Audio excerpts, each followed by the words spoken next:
മാധവ സാറേ, ഈ വെളുപ്പാങ്കാലത്ത് കിടന്നുറങ്ങണ സമയത്ത് ഇങ്ങനെ മനുഷ്യനെ വിളിച്ചുകൊണ്ടുവരേണ്ട കാര്യമുണ്ടോ? ഇവിടെ മൂടി പുറത്ത് കിടന്നു കഴിഞ്ഞാൽ ആരോഗ്യം സംരക്ഷിക്കാൻ പറ്റത്തില്ല. നാല് സമയം ഈ വെളുപ്പാങ്കാലം അല്ലേ?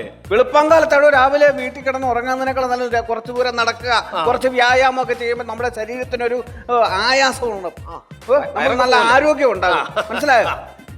ഇതിപ്പോ വരാൻ പറഞ്ഞിട്ട് ഒറ്റ ഒരുത്തനെ കാണുന്നില്ലല്ലോ. ഞാൻ ഈ കൊച്ചു വെളുപ്പാങ്കാലത്ത് വിളിച്ചോണ്ടോ എഴുന്നേക്കണോ? ഇവിടെ കൃത്യം 6 മണിക്ക് വരാമെന്ന് പറഞ്ഞാണല്ലോ എല്ലാവരും. ഈ ഗാന്ധിനഗർ സെക്കൻഡ് സ്ട്രീറ്റ് അസോസിയേഷന് ഒരു അച്ചടക്കമൊക്കെ ഉണ്ടായിരുന്നു. അതെങ്ങനെ പുതിയ ഭരണസഭ വന്നപ്പോഴത്തേക്ക് ഇതെല്ലാം പോയില്ലേ? എവിടെ പ്രസിഡന്റ് വരുന്നു? ഇത് എന്തുവാണ് പ്രസിഡന്റ് കാണിക്കുന്നത്? ഞാൻ ഈ ഹെൽത്ത് ക്ലബ്ബ് നടത്തുന്നത് എന്റെ ആവശ്യത്തിന് വേണ്ടി മാത്രമാണോ? ഈ ക്ലബിലുള്ള ഈ അസോസിയേഷനിലുള്ള എല്ലാവരുടെ ആരോഗ്യത്തിന് വേണ്ടിയല്ലേ? 6 മണിക്ക് വരാൻ പറഞ്ഞാണോ ഇപ്പോഴാണോ വരുന്നത്? എന്റെ മാധവ സാറേ, സത്യമായിട്ടും എനിക്ക് ഇതിനൊന്നും പങ്കെടുക്കണമെന്ന് യാതൊരു താല്പര്യമില്ല. പിന്നെ ഈ അസോസിയേഷന്റെ പ്രസിഡന്റ് ഞാനായിപ്പോയി, അതുകൊണ്ട് ഞാൻ നിന്ന് തരുന്നു, അത്രേ ഉള്ളൂ. അസോസിയേഷന്റെ പ്രസിഡന്റ് നിങ്ങളായിപ്പോയി. നല്ല ചുണക്കുട്ടന്മാരെ ചക്കക്കുരു പോലത്തെ ആളുകൾ ഇവിടെ ഉണ്ടായിരുന്നു. ഓ, അവരായിരുന്നെങ്കിൽ ഇത് ഇങ്ങനെയൊന്നും അല്ല പോകുന്നത്. അതാരാണെന്ന് നമുക്കറിയാം. എന്തായാലും ക്ലാസ് നടക്കട്ടെ. അപ്പൊ നമുക്ക് തുടങ്ങാം. നമുക്ക് ആദ്യം ഈ ചിരി എക്സർസൈസ് ചെയ്യാം. Laughing exercise. ഇടോ, ചിരി എക്സർസൈസ് ചെയ്യാം. അപ്പൊ റെഡിയല്ലേ? അപ്പൊ നമുക്ക് ചിരി എക്സർസൈസ് തുടങ്ങാം. ഇതെന്താണ് എല്ലാരും വടി വിഴുങ്ങിയ പോലെ നിൽക്കുന്നത്? ചിരിക്ക സാർ കോമഡി ഒന്നും പറഞ്ഞില്ലല്ലോ. അതിന് ഞാൻ സ്റ്റാൻഡപ്പ് കോമഡി പറയാൻ വന്ന ആളല്ല. ഞാൻ ചിരി എക്സർസൈസ് ചെയ്യാൻ വേണ്ടി വന്നതാണ്. സാറ് ചിരിക്കണ പോലെ ഞങ്ങൾ ചിരിക്കണം. ഞാൻ ചിരിക്കുന്ന പോലെ നിങ്ങൾ ചിരിച്ചാ മതി. ശരി, മനസ്സിലായോ? അപ്പൊ ഒന്നുകൂടെ ചെയ്യാം. ഇത് എന്താണ്? ഇത് ഒരു ആത്മാർത്ഥത ഇല്ലാതാണല്ലോ ചെയ്യുന്നത്. ഓ, ഞാൻ പോവാ, മതിയാക്കാം. ശരിയാകത്തില്ല. എന്റെ മാധവ സാറേ, ഈ കൊച്ചു വെളുപ്പാങ്കാലത്ത് കിടക്കപ്പായെന്നാണ് ഞാൻ ഓരോരുത്തരും കുത്തിപ്പൊക്കിക്കൊണ്ട് വന്നത്. ഇവർ ഇതിൽ കൂടുതലൊന്നും ചിരിക്കാൻ പോണില്ല. പ്രസിഡന്റ് ശകുന്തളെ, നിങ്ങൾ എന്തിനാണ് അങ്ങനെ ഒരു അർത്ഥം വെച്ച് സംസാരിക്കുന്നത്? എനിക്ക് ദേഷ്യം വരുന്നുണ്ട് കേട്ടോ.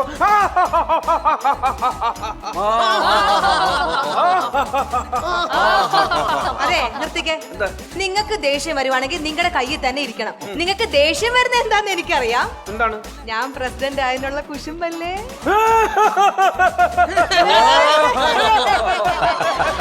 അപ്പൊ ഇന്ന് ഇത് മതി. അടുത്ത നമുക്ക് സൂംബ ചെയ്യാം.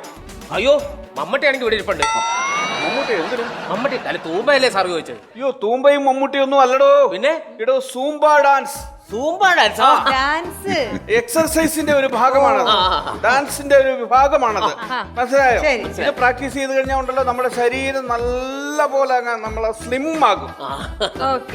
ശരി, മ്യൂസിക്.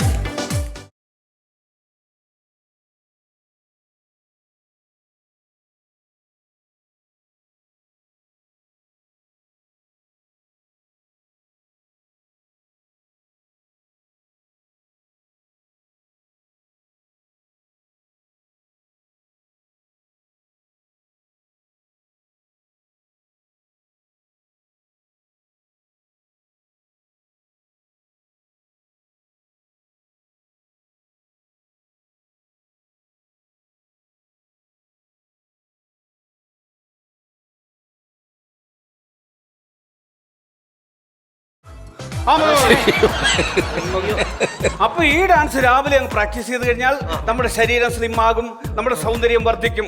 മനസ്സിലായല്ലോ? അപ്പൊ ഇത് രാവിലെ എണീറ്റ് ചെയ്തോളുക. പിന്നെ മാധവ് സാറേ, നമ്മുടെ നെക്സ്റ്റ് പരിപാടി എന്താണ്? നെക്സ്റ്റ് പരിപാടി എന്ന് പറഞ്ഞു കഴിഞ്ഞാൽ ഡയറ്റിംഗ് ആണ്, ഭക്ഷണക്രമമാണ്. നമ്മൾ മെയിൻ ആയിട്ട് വേണ്ടത് ഭക്ഷണക്രമമാണ്. വലിച്ചു വാരി നിന്നിട്ട് എന്ത് എക്സർസൈസ് ചെയ്തിട്ട് കാര്യമില്ല. അപ്പൊ അതായത് രാവിലത്തെ പ്രഭാത ഭക്ഷണം എന്ന് പറയുന്നത് നമ്മുടെ കോഴിമുട്ടയില്ലേ, 25 കോഴിമുട്ടയുടെ വെള്ള കഴിക്കുക. അതെന്ന് പറഞ്ഞാൽ പ്രോട്ടീൻസ് ആണ്. പിന്നെ ഉച്ചക്ക് താണ്ടെ ഒരു കുള്ളംകായ്ക്കകത്ത് കൊള്ളുന്ന അത്രയും ചോറ് മാത്രമേ കഴിക്കാവൂ. അപ്പൊ കറിയോ? കറിയൊന്നും വേണ്ട. വേണ്ടേ? കറി വേണ്ട. അപ്പൊ പിന്നെ എന്ത് ഇത്രയും ഉള്ളം കഴിക്കാൻ മാത്രം ഒതുങ്ങുന്ന ചോറ് മാത്രം. കറിക്ക് പകരം നമ്മൾ എന്താ ചെയ്യുന്നേ? രാവിലെ 25 മുട്ടയുടെ വെള്ള കഴിച്ചില്ലേ? അതിന്റെ മഞ്ഞ മാറ്റി വെച്ചേക്കല്ലേ? ആ മഞ്ഞ ഇട്ട് പൊടിച്ച് കഴിക്കുക. അടിപൊളി ടേസ്റ്റ് ആയിരിക്കും. പിന്നെ വൈകിട്ട് 1 ഗ്ലാസ് പാല്. പാലെന്ന് പറയുന്നത് ആട്ടുംപാലാണ് ബെസ്റ്റ്. അയ്യോ ആട്ടുംപാല് കിട്ടിയില്ല നമ്മൾ എന്ത് ചെയ്യും? കിട്ടുന്ന പാല് ഒന്ന് ആട്ടിയിട്ടങ്ങ് കഴിക്കുക.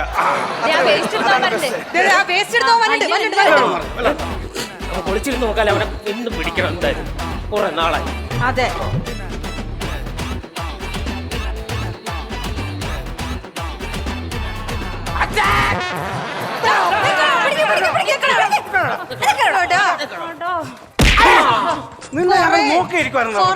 നാളായടാ നീ ഈ സ്ഥലത്ത് കൊണ്ടുവന്ന് വേസ്റ്റ് ഇടാൻ പോണത്. നിന്നോട് ആര് പറഞ്ഞതാ ഈ വേസ്റ്റ് ഒക്കെ ഇവിടെ കൊണ്ട് നിക്ഷേപിക്കാം? അയ്യോ ഇത് നിക്ഷേപമായിട്ട് കൂട്ടണ്ട. ഇതിന്റെ ഒരു ചെറിയ സംഭാവന കരുതിയാ മതി. ഈ സംഭാവന ഇരിക്കട്ടെ, ഈ സംഭാവന ഇരിക്കട്ടെ. നിന്റെ വീട് എവിടെയാടാ? ഗിരിനഗർ. ഗിരിനഗറിൽ കിടക്കുന്ന നീ ഇവിടെ വന്ന് വേസ്റ്റ് ഇടാൻ ആരാടാ പറഞ്ഞ നിന്നോട്? കുറെ ചേട്ടന്മാര് പറഞ്ഞ് ഗാന്ധിനഗറിൽ കൊണ്ട് എത്ര വേസ്റ്റ് വേണമെങ്കിൽ നിക്ഷേപിക്കാൻ ഒരു കുഴപ്പമില്ലെന്ന് പറഞ്ഞ്. എന്താ അങ്ങനെ പറയാൻ കാരണം? എന്താ കാര്യം? ഇവിടുത്തെ ഗാന്ധിനഗറിന്റെ പ്രസിഡന്റ് ആരാണ്? ലോക വേസ്റ്റ് ആണ്. അതുകൊണ്ടാണ് പറഞ്ഞത് ഇവിടെ കൊണ്ട് വേസ്റ്റ് ഇട്ടോളാൻ. ഞാൻ ഇരിക്കുന്ന സമയത്ത് ഇതിങ്ങനെ സംഭവിച്ചിട്ടുണ്ടോ? ഇല്ല ഇല്ല അങ്ങനെ സംഭവിച്ചിട്ടില്ല. പോടാ ഇറങ്ങി. ഇനി നിന്നെ ഈ ഏരിയ കണ്ടുവരുത്. പോടാ പോടാ പോടാ. വേസ്റ്റ് ഇടാൻ നിൽക്കുന്നു. മാധവൻ സാറേ എന്താ ഒന്നിങ്ങ് വന്നേ. എന്താ കുഴപ്പം? വല്ലവരും വന്ന് വേസ്റ്റ് ഇട്ടിട്ട് പോയതിന് ഞാൻ എന്ത് ചെയ്യും? ഞാൻ ചെയ്യണമെന്ന് നിങ്ങളുടെ പിടിപ്പുകേട് അല്ലാതെ എന്താണ് പറയുന്നത്? ഒരു പിടിപ്പുകേടും ഇല്ല. ഇതിനൊക്കെ ഉള്ള വഴി ഞാൻ കണ്ടിട്ടുണ്ട്. ഇവിടെ വേസ്റ്റ് ഇടുന്നത് മാത്രമല്ലാതെ വിഷയം, പിന്നെ മോഷണമുണ്ട്. കഴിഞ്ഞ ദിവസം ഞാൻ കഴുകിട്ട ബെഡ്ഷീറ്റ് അതിപ്പോ കാണാനില്ല. ഏത് ബെഡ്ഷീറ്റ്? എന്റെ പൊന്നി ഏട്ടാ, കഴിഞ്ഞ മാസം നമ്മൾ മൂന്നാർ ടൂർ പോയില്ലേ? അപ്പൊ ആ ഹോട്ടൽ റൂമിൽ നമ്മൾ അടിച്ചു മാറ്റിയില്ലേ ആ ഷീറ്റ്. ഇതാണ് പറഞ്ഞത്. ഇവിടുത്തെ ആൾക്കാർക്ക് ഒരു ഉത്തരവാദിത്വമില്ല. കാരണം മറ്റുള്ളവന്റെ മുതലെടുത്തോണ്ട് പോകണം. എന്തൊരു തോന്നിയാസമാണ്. നിങ്ങൾ അധികം വർത്താനം പറയണ്ട. ഇതിനൊരു മാറ്റം വരും. നല്ല മാറ്റമുണ്ട്. നിങ്ങൾ മാറാമെങ്കിൽ നല്ല മാറ്റം ഉണ്ടാകും. അതല്ല, ഇവിടെ ഇപ്പൊ കൂർക്ക വരും. വരുമെങ്കിൽ ഒരു 3 കിലോ എനിക്കൂടെ തന്നേരെ. പന്നിയിറച്ചി കൂർക്ക നല്ല കോമ്പിനേഷൻ. അത് ബെസ്റ്റാ. അരക്കലം ചോറ് ഒറ്റ ഇരിപ്പിന് ഞാൻ തട്ടുന്നവനാണ് ഞാൻ. അയ്യോ കൂർക്കയല്ല, പിന്നെ ഗൂർക്ക സെക്യൂരിറ്റി. എന്തിന്? എന്ത് ഇവിടെ എന്താണ് സെക്യൂരിറ്റി? സെക്യൂരിറ്റി വേണം. അതൊരു നമ്മുടെ ഈ ഗാന്ധിനഗറിൽ നേരത്തെ കൂർക്ക വെച്ചതാണോ? അതൊന്നും അലമ്പ് കേസാണ്. അത് പൊളിഞ്ഞു പോയതാ. അത് മാത്രമല്ല ഇവന്മാര് രാത്രി 10 മണി കഴിഞ്ഞാൽ വെള്ളം എടുത്തുകൊണ്ട് കിടന്ന് ഉറങ്ങും. അതാണ് ഇവന്മാരുടെ സ്വഭാവം. അതുകൊണ്ട് ഞാൻ പറയുന്നു കൂർക്കയ്ക്ക് പകരം ഇവിടെ CCTV ക്യാമറ വെച്ചാൽ മതി. വേണ്ട, CCTV ക്യാമറ വേണ്ട. കഴിഞ്ഞ വർഷം 8 എണ്ണം ഇവിടെ വെച്ചതാണ്. ഇപ്പൊ ഒറ്റ എണ്ണം ഇല്ല. ഒറ്റ എണ്ണത്തിന്റെ കാര്യം എന്താണെന്നറിയോ? ഇവിടെ കെട്ടിയോൻ അത് ഊരിക്കൊണ്ടുപോയി മറിച്ചു വെച്ചു. അത്രേ ഉള്ളൂ. വേറെ കാര്യമൊന്നുമില്ല. അതൊന്നുമില്ല. ഇവിടെ ഇപ്പൊ നല്ലൊരു അടിപൊളി കൂർക്ക വരും. എന്താ സാറിന്റെ അഭിപ്രായം? മാഡം പറയുന്നതിൽ കാര്യം ഉണ്ട്. അപ്പൊ CCTV ക്യാമറ വെക്കുന്നല്ലോ നല്ലത്. സാറ് പറയുന്നതിലും കാര്യം. കാര്യമുണ്ട്. എന്റെ പൊന്നു പിള്ള സാറേ, സാർ എവിടെയെങ്കിലും ഏതെങ്കിലും ഒരു ഭാഗത്ത് നിൽക്ക്. അല്ല ഈ സാറ് പറയുന്നതിലും കാര്യമുണ്ട്. എന്റെ പൊന്നോ, നിങ്ങൾ ഇനി ആരും ഒന്നും പറയണ്ട. ഇവിടെ നല്ലൊരു അടിപൊളി കൂർക്ക വരും. Ram Singh.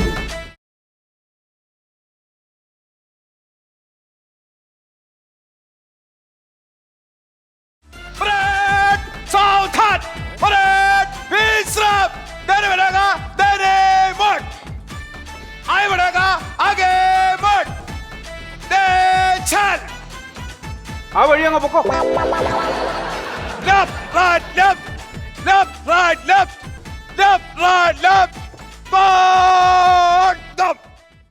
Security officer reporting sir. നമസ്കാരം ജി. നമസ്കാരം ജി. നിന്നെ കണ്ടിട്ട് ഒരു കൂർക്കയാണെന്ന് എനിക്ക് നിന്നെ കണ്ടിട്ട് ഒരു കൂർക്കയാണെന്ന് എനിക്ക് തോന്നുന്നില്ല സാർ. ഞാൻ ഹാഫ് കൂർക്ക ഹാഫ് മലയാളി. അതായത് അച്ഛൻ മലയാളി, അമ്മ നേപ്പാളി. അങ്ങനെ നമ്മൾ അവര് കല്യാണം കഴിച്ചിട്ട് ഞാൻ ഉണ്ടായതാണ്. അതാണ് കൂടപ്പിറപ്പുകൾ. കൂടെ പരിപ്പ് മാത്രമല്ല, നമ്മള് ഉപ്പ്, മുളക്, സവാള, അരി എല്ലാം കൊണ്ടുവന്നിട്ടുണ്ട്. അതല്ല, സഹോദരങ്ങൾ ആരെങ്കിലും ഉണ്ടോന്ന്.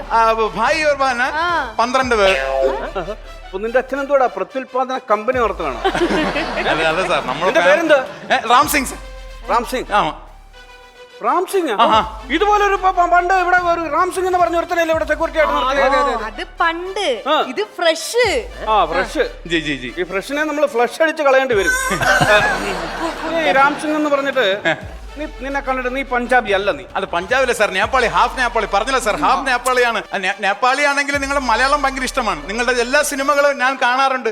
അരെ ഭായ് വോ ഞാൻ मैं जानता हूं वो कोटे नजीर നജീർ അല്ല നസീർ. हाँ नमस्कार जी, नमस्कार जी. वो नज का वो उसका फिल्म में देखा था, वो कटपना मैं देखा था, सुपर फिल्म है वो बैजू भाई.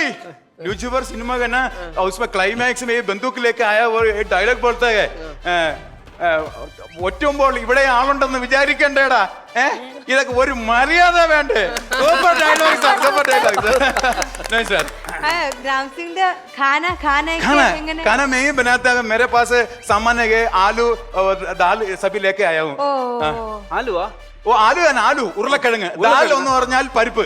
അതിനകത്തുള്ള ആലു സബ്ജി, ആലു ബിരിയാണി, ആലു ഹൽവ, അത് ദാൽ കറി, അതെല്ലാം ഞാൻ കഴിക്കുന്നത്. അപ്പൊ എല്ലാം സ്ഫോടക വസ്തുക്കളാണ് കഴിക്കുന്നത്. എന്നാന്നറിയത്തില്ല, ഇവൻ പൊട്ടിത്തെറിക്കും കേട്ടോ സ്ഫോടക വസ്തുക്കളാ കഴിച്ചിട്ട്. അപ്പൊ എന്തായാലും റാം സിംഗിനെ എല്ലാവർക്കും ഇഷ്ടപ്പെട്ടല്ലോ. Fix ചെയ്യാലോ. അങ്ങനെ നിശ്ചയം പറട്ടെ. അവനങ്ങനെ ഇവിടെ എന്ന് പറഞ്ഞു കഴിഞ്ഞാൽ വിദ്യാഭ്യാസമുള്ള ആൾക്കാർ താമസിക്കുന്ന ഒരു ഏരിയയാണിത്, കോളനിയാണിത്, അറിയാലോ. അപ്പൊ അവൻ അതിനുള്ള നോളജ് ഉണ്ടോന്ന് എനിക്കൊന്ന് ടെസ്റ്റ് ചെയ്യണ്ടേ? ടെസ്റ്റ് ചെയ്യ്. ആ ഹലോ, എന്താ പേര്? രാം സിംഗ്. राम सिंह सर. ഞാൻ ഒരു ചോദ്യം ചോദിക്കും, ഉത്തരം പറയണം. जी सवाल पूछेगा आप? हाँ जी सर. തോമസ് ആൽവ എഡിസൺ എന്ന് പറയുന്ന ആ മഹത് വ്യക്തി ആരാണ്? ഇല്ല സാർ, ആലുവയിലുള്ള ആരെയും അറിഞ്ഞൂടാ. തിരുവനന്തപുരത്തുള്ളതാണെങ്കിൽ ചോദിച്ചാൽ ഞാൻ പറയാം സാർ. ആലുവയിൽ പരിചയമില്ല, ജോലി ചെയ്തിട്ടില്ല. കടവന്ത്രയിലുള്ള ആരെങ്കിലും അറിയാവോ? ഇല്ല സാർ. അപ്പൊ ഒറ്റ വീക്കാ മുച്ചരും കേട്ടോ. ദേ, അവന് കുന്തം അറിയാം, അവനൊരു കുന്തം അറിയത്തില്ല. എന്റെ സാറേ, ആ. സാർ ഇവനെ പഠിപ്പിച്ച് PSC പരീക്ഷയ്ക്ക് വിടുവൊന്നും അല്ലല്ലോ. അല്ല. ഇവിടുത്തെ സെക്യൂരിറ്റി ആയിട്ട് വെക്കാനല്ലേ. അപ്പൊ ആ വക ചോദ്യങ്ങളൊന്നും ചോദിക്കണ്ട. ചോദിക്കണ്ട. പക്ഷെ എനിക്ക് വേറൊരു കാര്യമല്ല, ഇവൻ സെക്യൂരിറ്റി പണിക്ക് വന്നാണോ? ആ. ഇവന് കായിക ശേഷി ഉണ്ടോ എന്ന് എനിക്കൊന്ന് അറിയണ്ടേ? കായിക ശേഷിയുണ്ട് സാർ, ബലമുണ്ട് സാർ. അത് ചോദിച്ചു. നിനക്ക് കരാട്ടെ, കുങ്ഫു ഒക്കെ അറിയാമോ? അതൊന്നും പരിചയമില്ല ഛെ, സാർ. അതൊന്നും അറിയാതെ പിന്നെ എങ്ങനെ ഒരാൾ ഇവിടെ വന്ന് അകപ്പെട്ട് കഴിയാൻ നീ അവരെ എങ്ങനെ നേരിടും? ഇല്ല സാർ, ദണ്ട് വെച്ചുള്ള പരിപാടിയൊക്കെ അറിയാം സാർ. അപ്പൊ എന്ത് ദണ്ഡ എടോ, ഇപ്പൊ ഞാൻ ഒരു കാര്യം ഞാൻ പറയട്ടെ. ജയ് സാർ. പിന്നെ കുങ്ഫു, കരോട്ട അതുപോലുള്ള ആയോധനകൾ പഠിച്ച എന്നെ പോലെ ഒരാൾ നിന്റെ മുമ്പിൽ വന്നു വിട്ടാ നീ എന്ത് ചെയ്യും?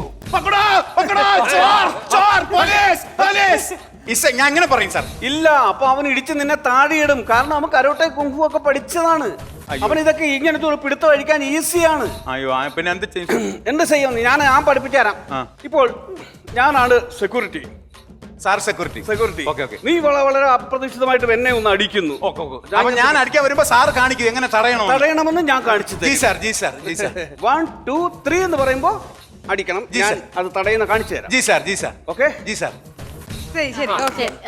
റെഡി? ആ ആ 1 2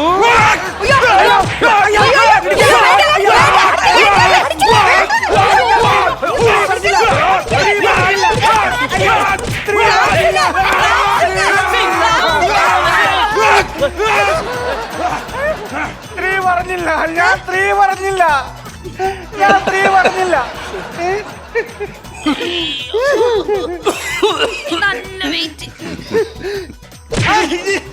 മരപ്പൊട്ടാ അവിടുന്ന്. ഞാൻ 3 പറയുന്നതിന് മുമ്പ് അവൻ എന്നെ കയറി അടിച്ചെന്ന്.